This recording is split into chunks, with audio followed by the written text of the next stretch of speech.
comment on fait pour changer, en fait, pour se remettre dans le mood scolaire quand, en fait, on est un professionnel avec un petit peu d'expérience et qu'on n'a pas 20 ans? Parce qu'il y a ça aussi, c'est-à-dire que du coup, tu as évolué dans un environnement professionnel d'adulte. On a des rapports d'adulte à adulte, alors que là, tu te retrouves dans le rapport prof-élève, quoi, qui est rarement, enfin, qui est pas forcément d'adulte à adulte.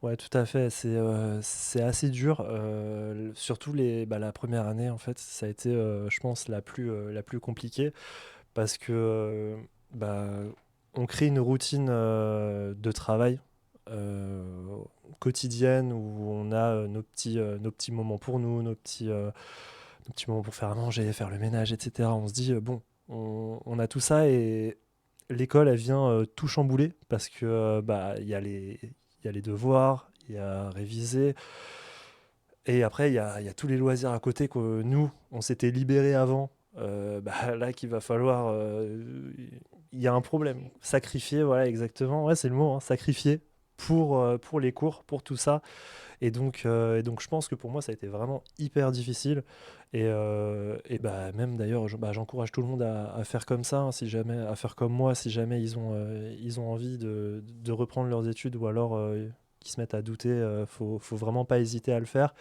Mais c'est des sacrifices et il faut les faire pour réussir.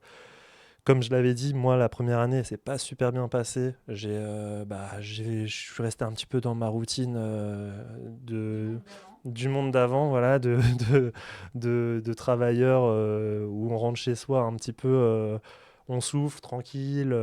Bon, je révise, mais ça va bien se passer, etc. Surtout que, on va pas se mentir, entre un BTS et un DCG, il y a quand même un attendu, une certaine méthodologie, une certaine rigueur de travail qui est quand même différente.